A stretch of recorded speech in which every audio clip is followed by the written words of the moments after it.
Hey there YouTube, this is CFL Fanatic here with your Week 20 picks for the 2009 CFL season.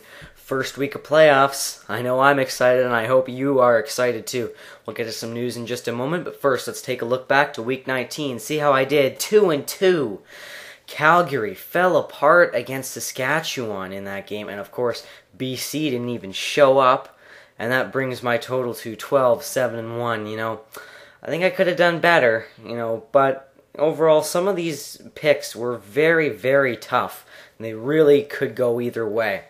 Alright, so we'll get to some news now. Teo Johnson for Calgary was at a KISS concert this week when he suffered a stab wound and had to be rushed to hospital.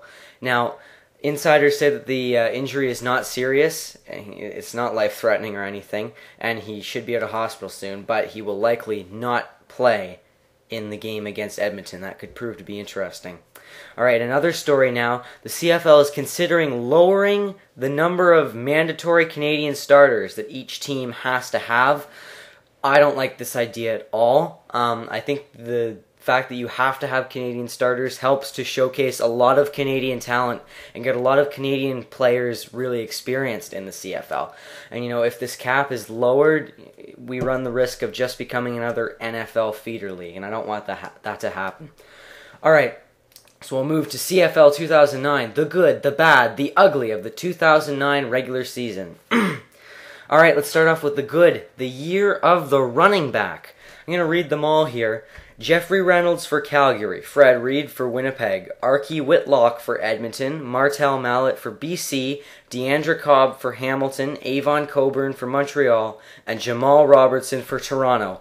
All 1,000-plus yard running backs, and it's just been incredible.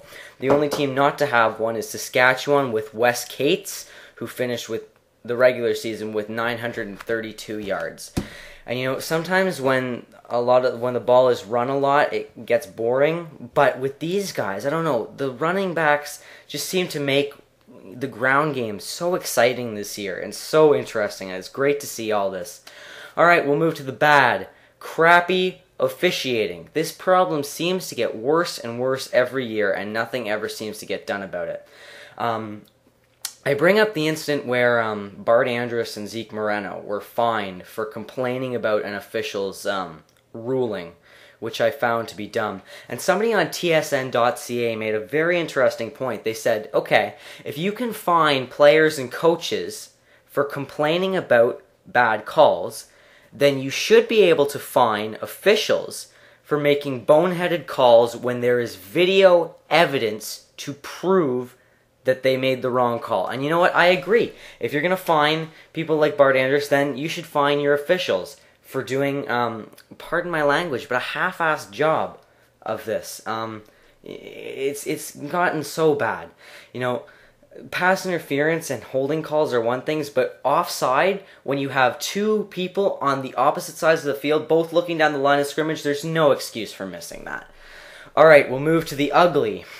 Andrus and the Argos. I'm a fan. I've been a fan pretty much my entire life, but this is just brutal. Last week, Toronto couldn't even come close to beating Montreal's second stringers, which gives you an idea of both how incredible Montreal is and how sucky the Argos are.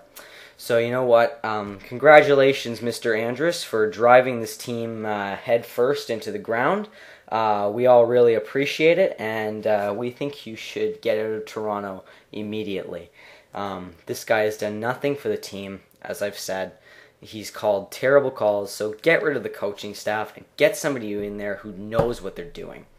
Alright, on to Week 20 in the CFL. First, the Eastern semifinal. Once again, a Western team is going to be in that. The BC Lions taking on the Hamilton Tiger Cats.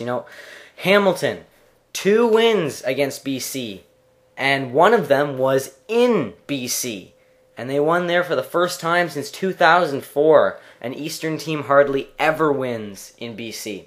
And you know what? Hamilton is looking very dynamic, and after watching BC get walked all over by Edmonton, I'm not seeing a whole lot from them. And Hamilton just looks very, very dynamic. They looked great in that win against Winnipeg. So I'm going to have to go with the Ticats to win this game. They're on a roll. This has got to be just about the hardest pick ever in the existence of football to make. I checked. Johnny from Hamilton picked Calgary to win this game. Chris Schultz picked Edmonton to win this game. I went onto the CFL website to see what the fans thought, and when I logged on, it was a 50-50 tie. 50% to 50%. Edmonton looked very strong against BC, and Calgary looked kind of weak against Saskatchewan. But I think one thing that Calgary has going for them that Edmonton doesn't is consistency. Edmonton has been all over the map this season. And you know what? Calgary has been relatively consistent. And, I don't know if Edmonton is going to be able to bring their A game. I'm going to go with the Stamps. That was a very tough pick. Very difficult. So those are my picks in case you missed them.